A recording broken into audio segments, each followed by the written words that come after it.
and thank you all for coming, first of all. My name is Nora Ó Murchú. I've been very fortunate to work with Luke over the last year. And also thank you for inviting me, and also thank you everybody for coming today, and also Palace for hosting us as well. I'm a curator and researcher, and I've been like curating now for nearly like 15 years, unfortunately. I don't know why I'm doing this. But my research has been very much kind of focused on internet culture and looking at how the internet kind of like shapes our real life experiences in some ways.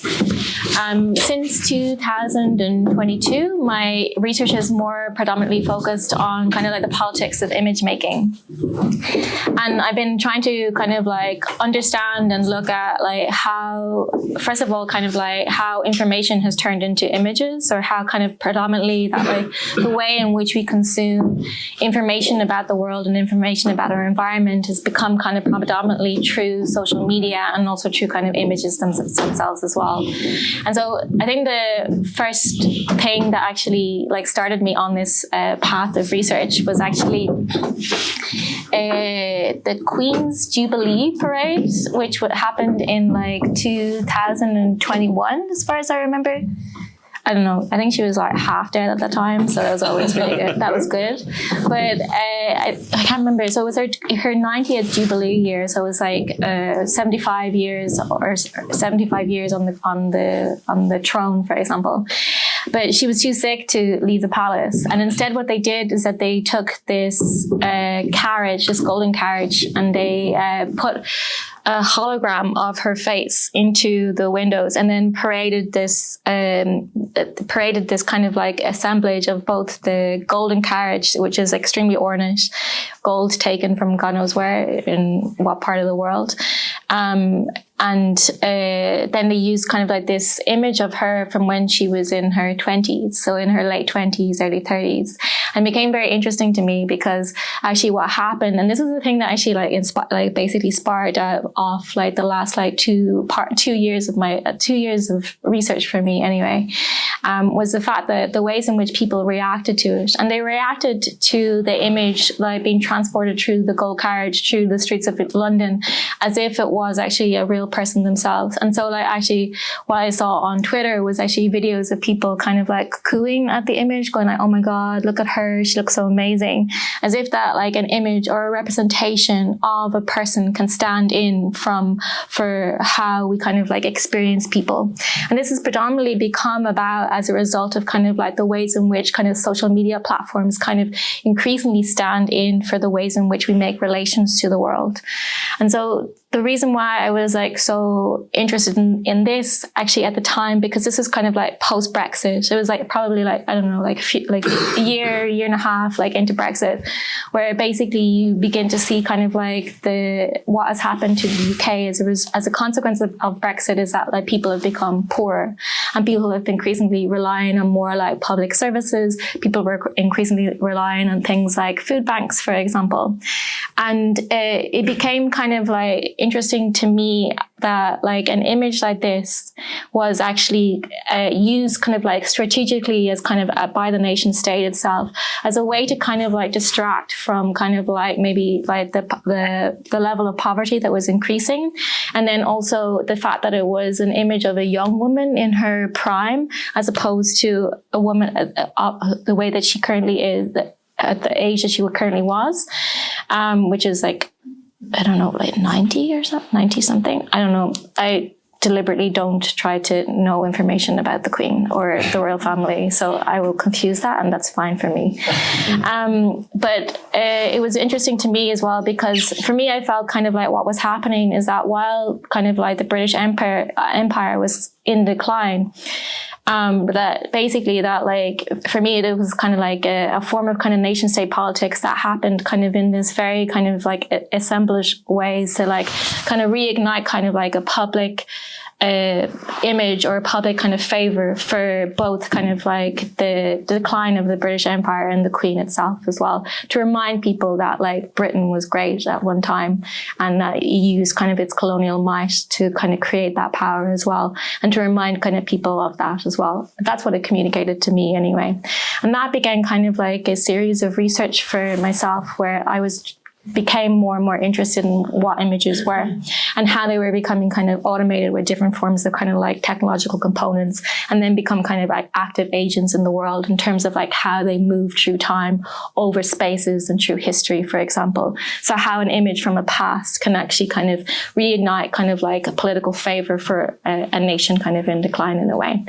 And that started out then I developed kind of an entire like festival. I was acting as like artistic director for a festival in Berlin that was called Transmediale, and I developed kind of like a whole piece of kind of research around that image itself. In 2023, and then after that festival, I wanted to continue on that research, and that. Obviously, the next thing that I wanted to do was to look at kind of the reality making aspects of those images. So obviously my obsession with reality TV began to come into play. And this is where in 2024, we made I made a festival with the team there called You're Doing Amazing, Sweetie. And this is where I began to encounter Luke's work. And the festival itself was focused on what I was deeming called the horror of content. And really what this is that the horror of capitalism, and how kind of through our engagement with networks and platforms, we increasingly kind of perform capitalism. So content for me became kind of like a default kind of encapsulation of kind of like private and public life. And the horror part was really kind of like basically how we have become so ingrained or built so much of our lives in these spaces that we perform a type of capitalism. So we perform an archetype of ourselves to be consumed and to be like circulated in a way. And I was interested in kind of like how our use of content is actually increasingly becoming kind of one, a mode of distraction, and secondly becoming kind of like a reality making device for so much of the ways in which we make relations in the world. And as part of that, we created like an exhibition, and this is where I encountered Luke's work. And I think that maybe we want to, sorry, that was a long introduction, but I think that the reason why the thing that kind of attracted me to Luke's work was actually kind of to look at the performativity. So one of the things that I was very interested in my research in that time was very much focused on kind of like the ways in which we kind of like perform reality, and how kind of like platforms such as like Instagram or TikTok allow us to become a type of reality TV star of our own lives. And I think this was kind of the foundation for kind of like the research that I was interested in kind of creating, and the festival theme and the ideas and stuff like that, was to look at the ways in which we kind of perform for an audience that maybe we don't encounter, or perform for an algorithm in order to be able to kind of circulate it along with certain types of hashtags, for example, or use performance as a way to kind of create kind of a very particular type of aesthetic or meaning or significance or a communication for those people who we know who are our followers, for example. And I guess that's kind of like the kind of starting point for our conversation, I guess. Yeah. And maybe it's good to hear more about kind of like the performative element that actually comes in your work here. Yeah. So like, just to give a bit of context of how I make work. So like, I am someone who has spent an awful long time online, like my whole life. And maybe like a thing that's significant that happened was, like a few years ago, I did this thing where like Google had basically made it accessible to get all of your browsing history. And mine had been logged like probably from the age of like 13, 14 until I was about 22. So all of my adolescence had essentially been like written down, like unbeknownst to me. I mean, if you make a Google account, like that's what happens, but I didn't know that. And I suppose I started doing this thing where I was looking at essentially like the most painful years of my life, like written down, and I was trying to like reinterpret that and kind of make work from that. So like I feel like I started doing that, and that's kind of informed everything that I've done since. And I suppose when I was making this work, I was at a point where I felt like I just don't enjoy the internet anymore. And I'm like, why is that? Like very simply, like, why is that? And I just started to question like all these different kind of facets, like you're saying, like of performance, where to like compete basically within these kind of like very competitive dynamics, there's this pressure to sort of perform like your pain in some way. And as someone who's grown up in that, I think like I've started to think a bit about like, well, if that's, I don't know, like if that's the standard of how we're meant to like interact or like kind of garner attention, like that seems really messed up. I noticed these kind of things that like there's this pressure to not only perform or to maybe the way to say it is like to appear kind of authentic.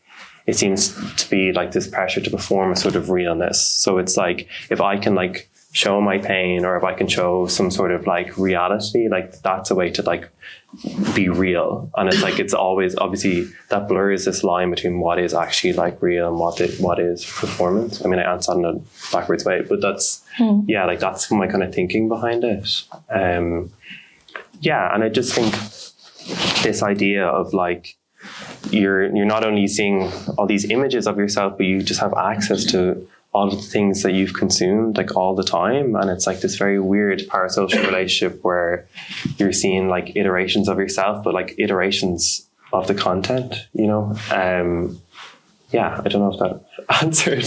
No, but I mean, before this conversation, we were talking about kind of like how actually, you know, all of those kind of viral moments also kind of act as like a memory as well. Yeah. So I think this is maybe, it's kind of like also kind of like how the internet itself acts as like a social and cultural memory for like various different things. But like I think one of the things about like your film that I really like is that it really kind of takes us through that performative element. It shows kind of both like the highs and lows of like what does it mean when we kind of like portray ourselves online and how we kind of encounter others online as well. So you have kind of like the very like speculative kind of like, you know, ostentatious kind of bit with like the cars, for example. Yeah. And then you have like the apology, which is always a great kind of like money maker when it comes to kind of like getting kind of attention and views as well. Yeah. So I think it's like takes us kind of quite through, you know, a whole kind of like array of kind of like moments in a way that kind of like register with kind of like the ways in which kind of people perform online now as it is. Mm-hmm. And like, I think it like you do a really good job of kind of encapsulating that, but then also kind of creating this kind of like eeriness that kind of like is both about kind of trauma and toxicity at the same time in some ways. And I think that is like a really kind of, it's kind of like a mediation in something like that, but maybe you want to like talk a little bit about this in a way. Yeah. I mean, even when you're talking about trauma there, like kind of like I was saying, what I often find is that the thing that seems to come to the fore are these very kind of traumatic moments, and then they come commodified in some way.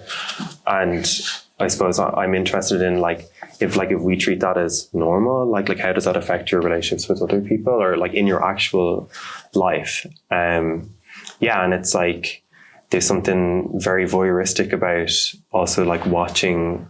Like say, for example, there's people in the film. So some of it is now, like it's very current, and some of it actually could be from like 10 or 15 years ago or 14 years ago maybe.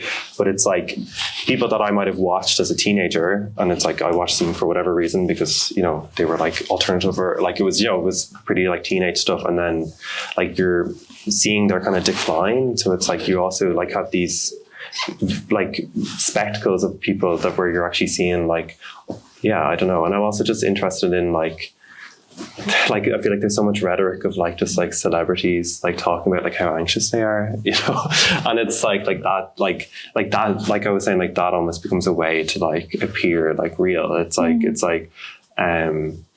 like these things are like used as tools or something. And it's like, it's not, and like when I say that, I don't think that it's not like, I'm not judging them, or it's like, I don't think that the pain or the trauma or whatever isn't real, but it's like it becomes performed in some way, like we were saying. It's both a really kind of like strange occurrence, but also something that we're totally glued to as well at the same time. Like it's not, you know, like, I don't know, there's like so many ways in which kind of like narratives and kind of like images kind of go in hand in order to kind of like tell a story in some ways. And like the internet now being kind of like the dominant ways in which we receive information, and also the ways in which we actually like, I was reading like this morning some random like news article that was saying, or some report that was like talking a lot about how the fact that like the dominant way in which we actually receive information or news these days is not true like actual news sources, is actually predominantly true like social media and like Instagram and TikTok, for example. Yeah.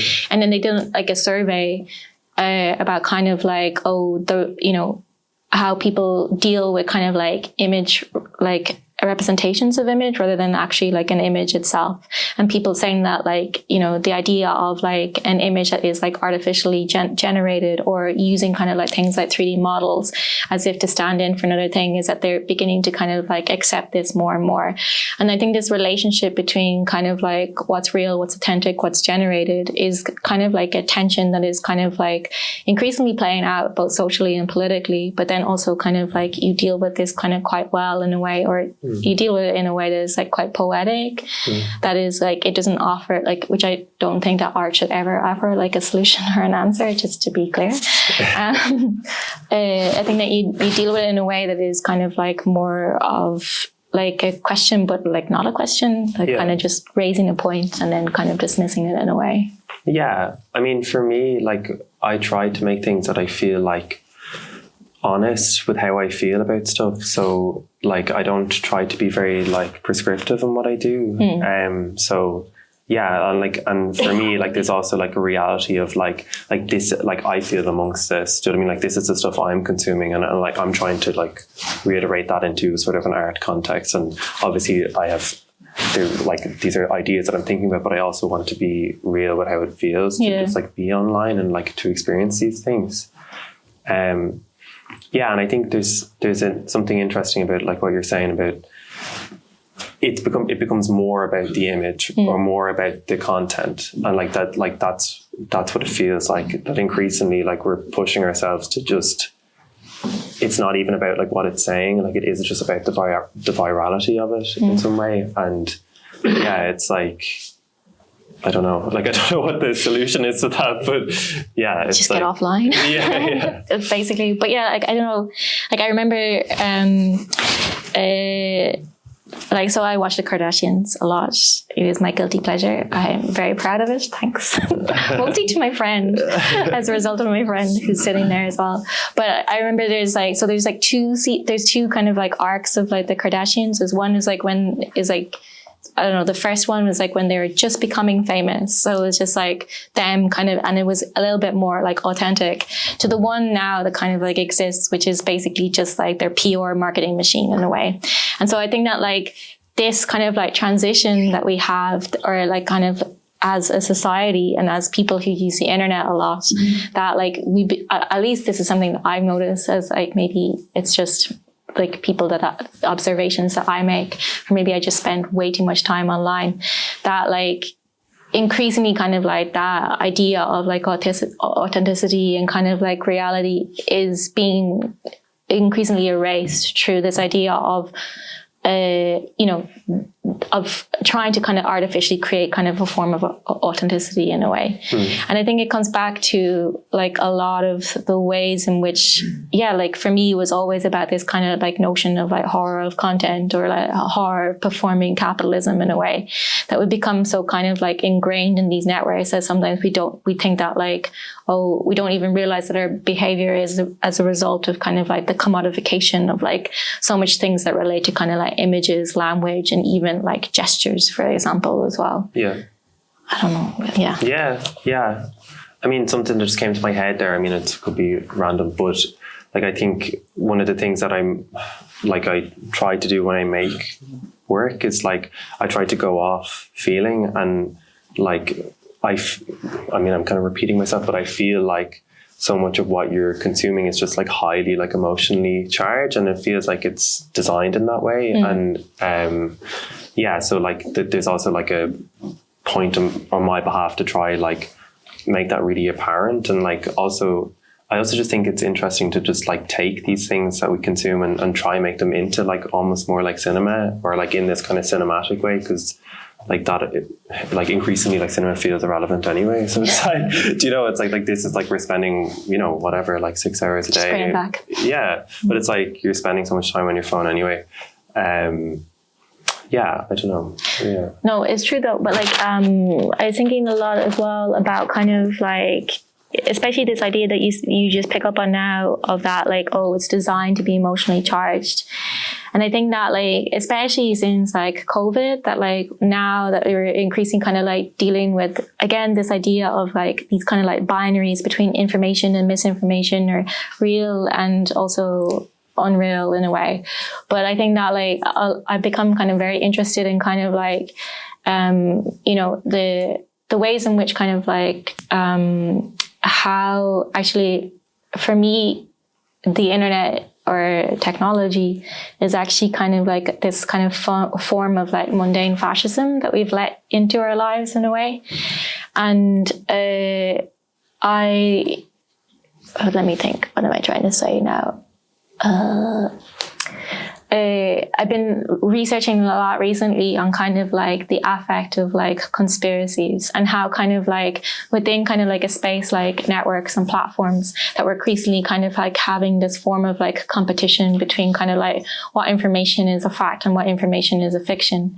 And what has come to happen over like, especially in the space of like the last 4 years in particular, that we begin to see like more and more, is that like that space of kind of like conspiratorial kind of like thinking or fantasy, or kind of like this very emotionally charged kind of content in a way, has become kind of like a mode of delivery for what I would say is like a form of like mundane fascism.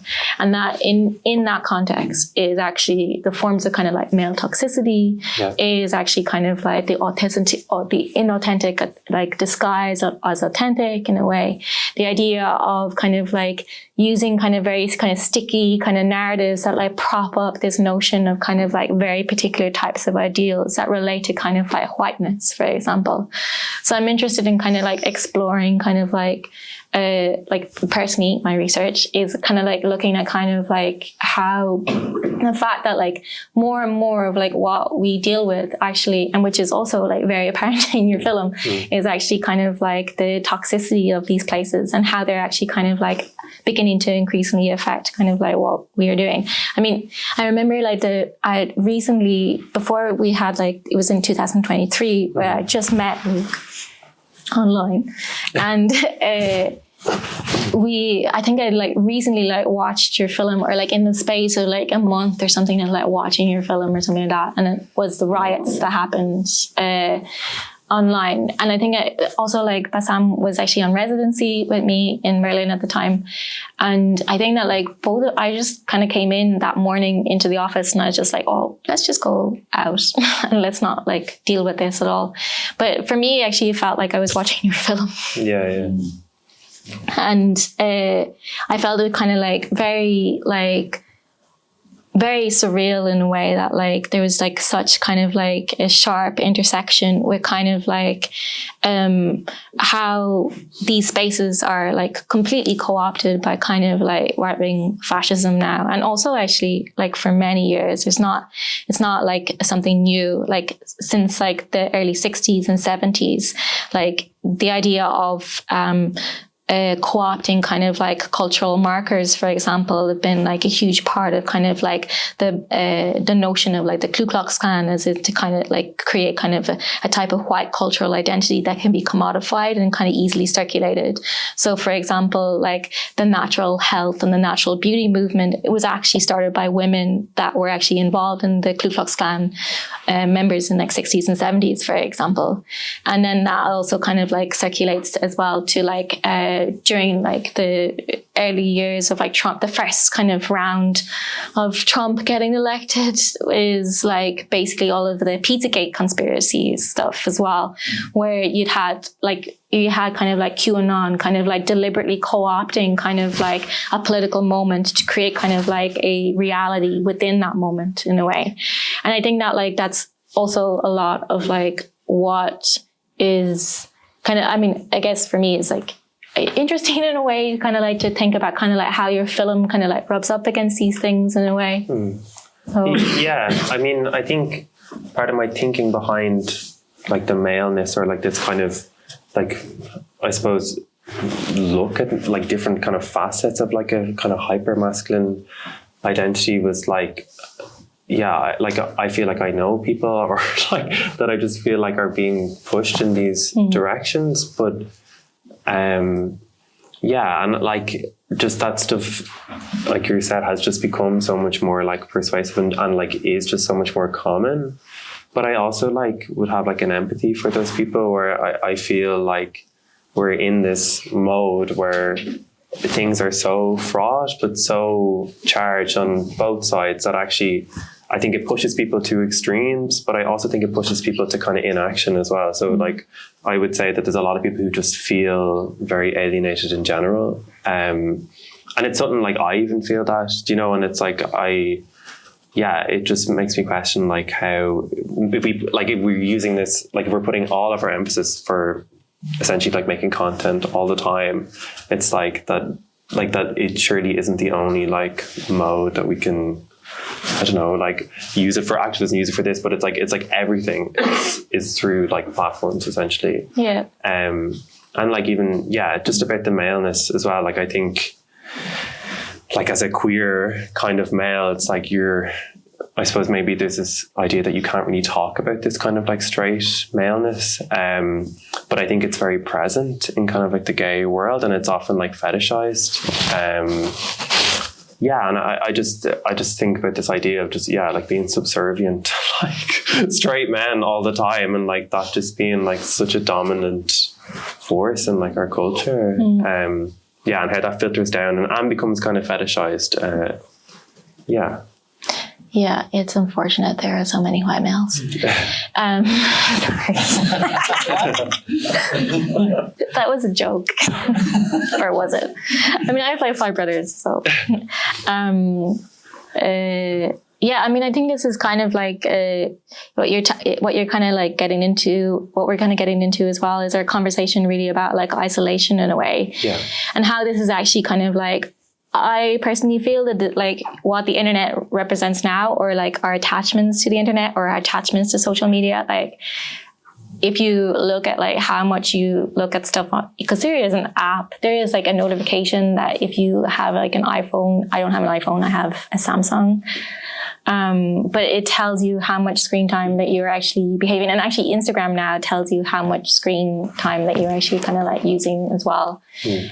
It can be really depressing. And I think that actually that there is like, if we look at kind of like how much time we actually like consume and spend online, it's kind of maybe a little bit shocking. I don't know, like, I think at one stage, for example, I was using it like for like 6 hours a day or something like that.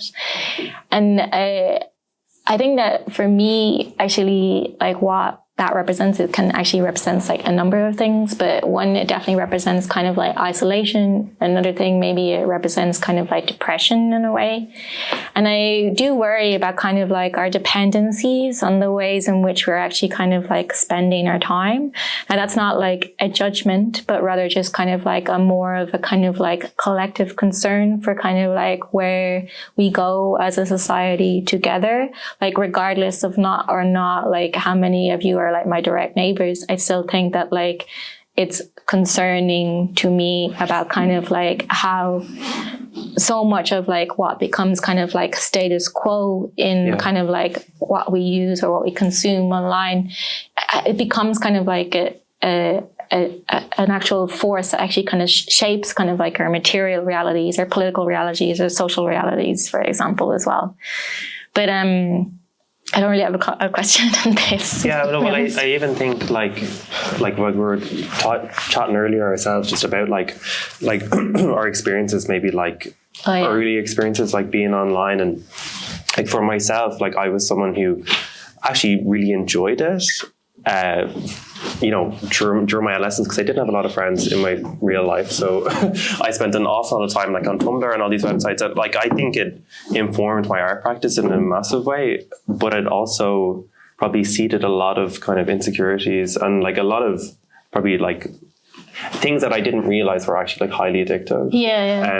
And I feel like, you know, maybe like a little bit, not generationally, like I wouldn't put it in those terms, but like people of my age, but like I'm in my late 20s, it's like the kind of like type of social media that like I was on like in my adolescence was becoming kind of commodified. So it was in this kind of weird in between of like this slightly much more unfiltered internet where lots of very graphic and very violent imagery were just very present, and it was very unsanitized, but also it was kind of becoming this kind of influencer world.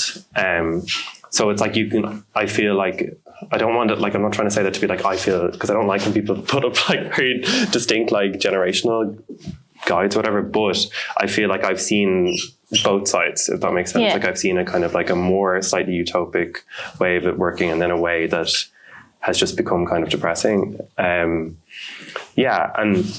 maybe just to bring it back to like the trauma thing, like one of the things that I remember kind of specifically was like, there would be a lot of stuff like, say on Twitter, where people might start to like post kind of like depressing kind of content and like say like, oh, you know, like I want to die or whatever.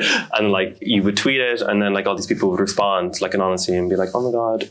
And like, but like, I remember, and I did that stuff, and a lot of people did that stuff. And I remember thinking like, even at the time, like I did it, and then you could see actually that became like highly addictive. Like you became addicted to the response, and it wasn't really about it's not even about what you're saying. Do you know what I mean? It's just about getting the validation.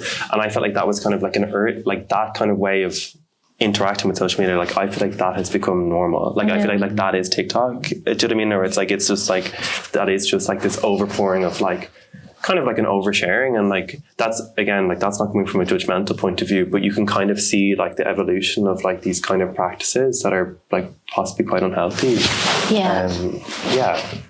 I think I have a very different internet experience, which is much more like grounded in like gaming, for example.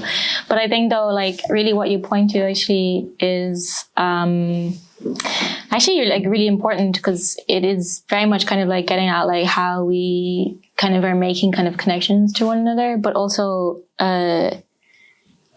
like most of the stuff that like you see, it's like you basically like turn yourself into like a commodity in a way, and you're just like I don't know, it like especially like things like, I mean, you see like on TikTok, for example, just like people are just performing the same thing over and over and over and over again.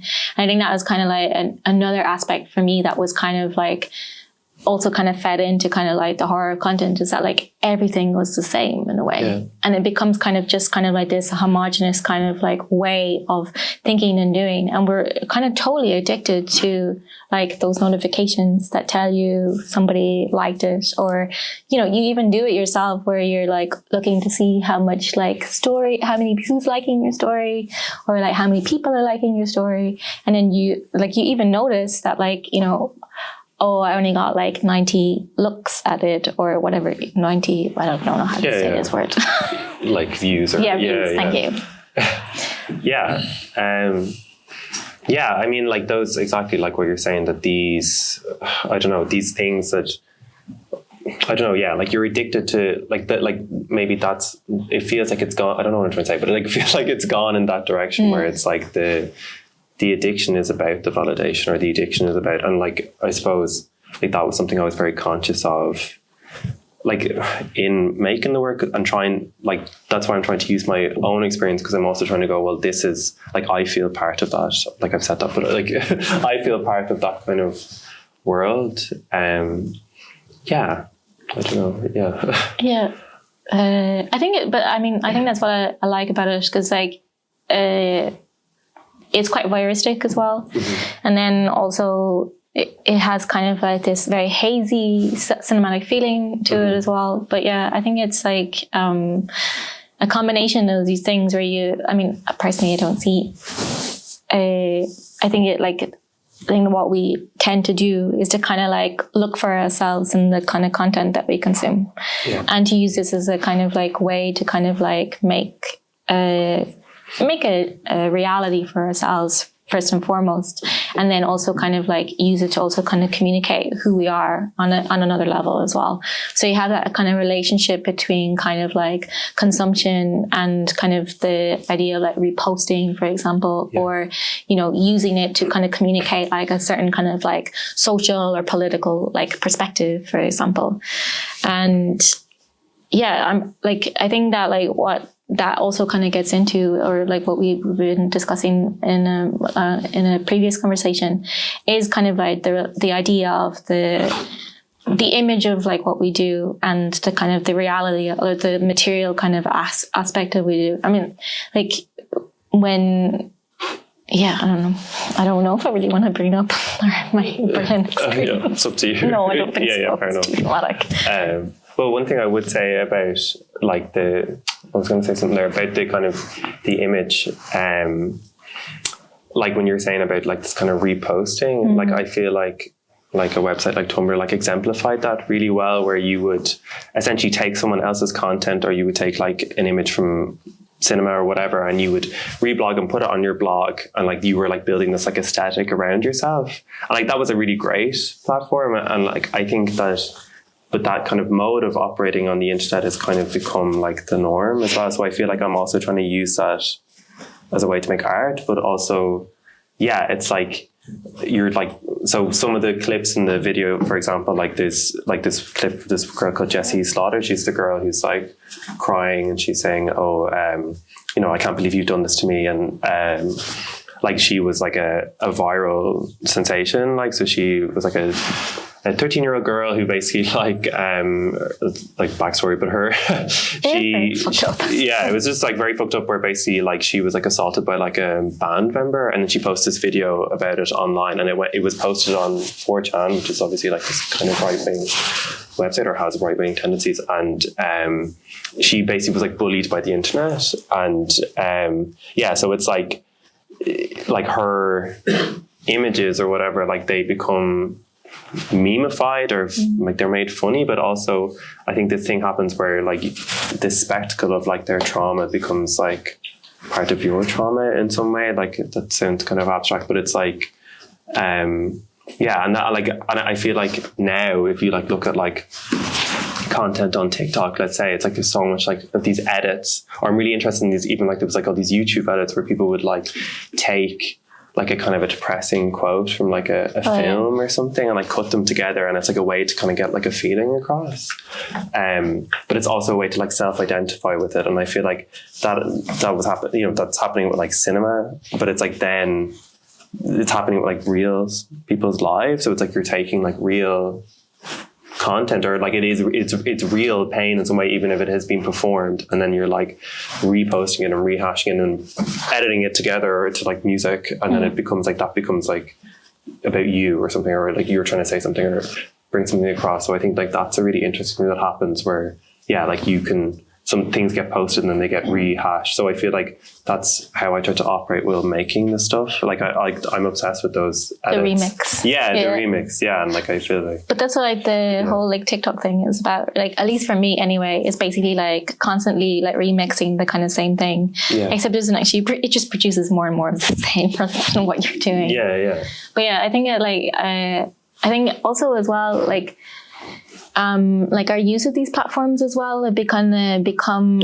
especially like, I think that what, for me, the idea of kind of like reposting as well is that like we increasingly, like, I mean, not to say that like the internet is an immaterial place, or it's like virtual, or it doesn't have like any effect on the kind of material kind of arrangement of the world. But like, I think that like there's, and sorry, this goes back again to the performativity. But like, I think that a large part of like what I was kind of like interested in as well is kind of like how we increasingly kind of convince ourselves that the things that we do online matter more than the things that we can actually kind of like maybe physically organize around in person. So like the idea of like the difference that like we've all come together in this room, that we can actually do more with kind of our own kind of like bodies. Yeah. I think this is kind of like a larger part of kind of like the research that is kind of like in the background. I think it goes back again to my formative years of using the internet, which were much more kind of utopian than maybe yours. But like, for example, like when I was using the internet, it didn't look anything like it did now. Or maybe it did and I just was too naive or too stupid to try find these things. I'm sure like porn has always existed online.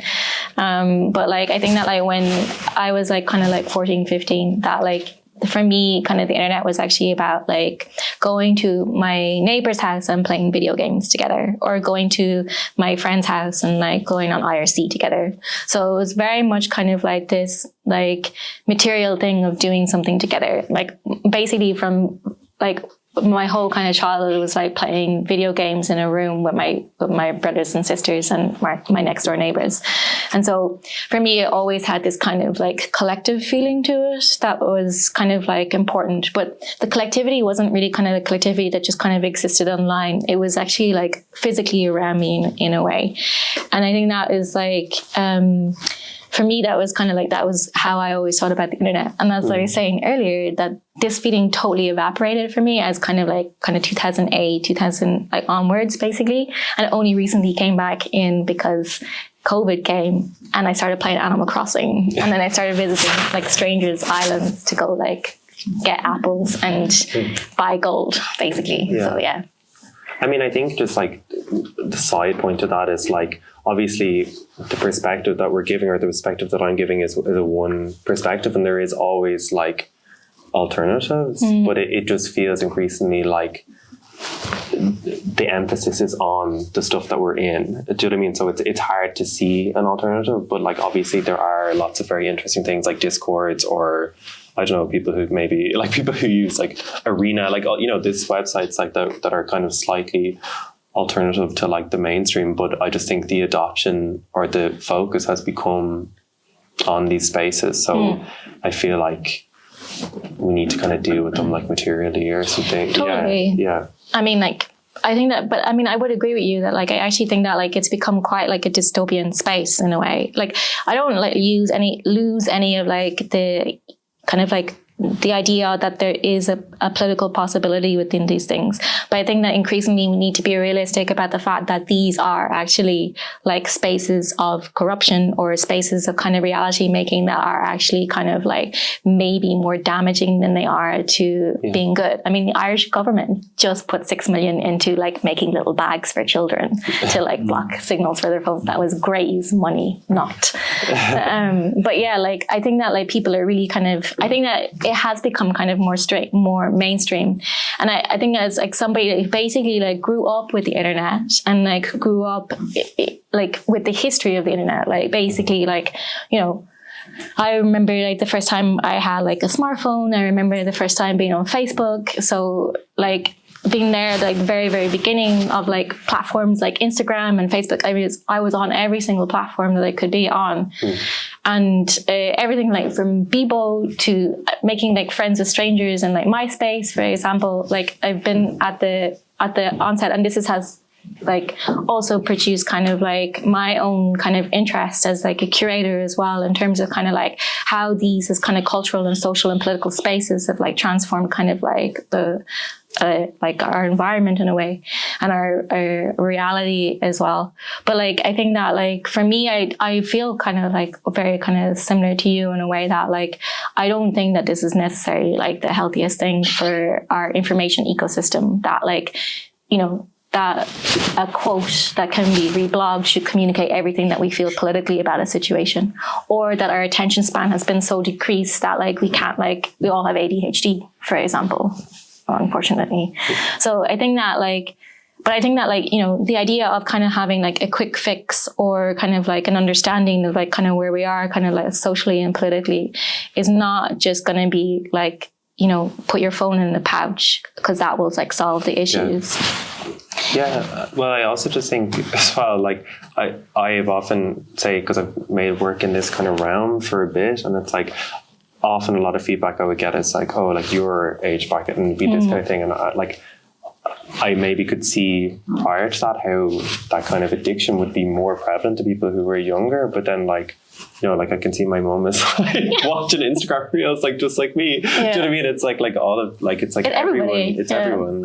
So yeah, it's like yeah, I don't know. It's like, I don't know what the solution is. No, I definitely don't know what the solution is. I'm just like going with things. But like, I just hope that it's not like, put your phone away. I mean, that is one solution, but I think probably take the phone away is probably a better solution for me, personally speaking. Like, please take my phone. Yeah.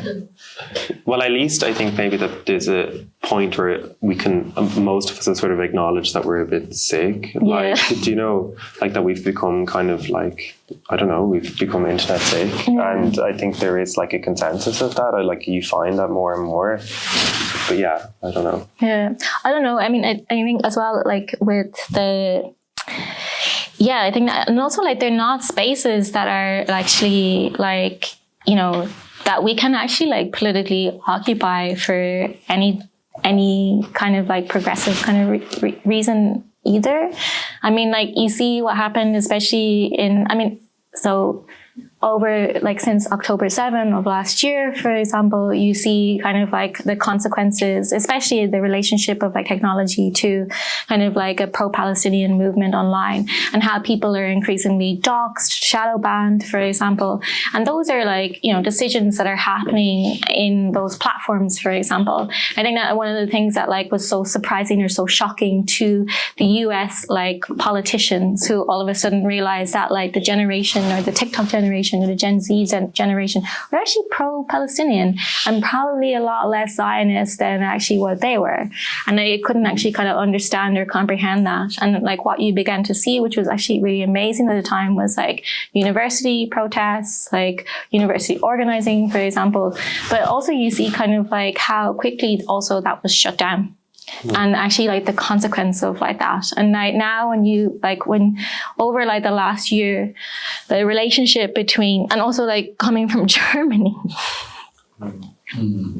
which is another story altogether, like having to kind of like real life experience and witness like the censorship that happens on so many different layers. And I said like, I actually like, it didn't surprise me at all, because like I saw it in like 2020 and 2021, where I had like a funder say to me that my Irish politics weren't interesting to a German audience. And also that I should be checking the PDF status of the participants that I actually invited. So, and I lost funding for not wanting to do this as well, which is fine. But like, I think that like, we basically, I mean, this is all to kind of say that like, you know, these platforms they're not your friends, basically. It's a very simple way of maybe dealing with it. Yeah, and I think maybe I'm conscious of the time, but I think maybe that fear of like being cancelled has been kind of like put into everyone, you know, and like obviously that's a very stifling thing as like an artist. Like you should like, I personally believe that art should be able to be in a grey area, and like that I just don't think anything is black and white, and like this need to have like you have to have the right take or be on the right side, like it's very problematic. It's problematic, and it's alienating, and like I feel like no wonder why people like go to the extreme, you know. It's like that pressure to be right all the time. It's not real. But then it's like, but obviously, it exists on all sides. But it says something about like what we expect of people, or how we expect these platforms to work. You know, how we expect people to perform. Yes, exactly. Yeah. Okay, maybe we can leave it there. Yeah. If anyone had any questions? Yes. Yeah. That was a good end, I think. Yeah. I like it.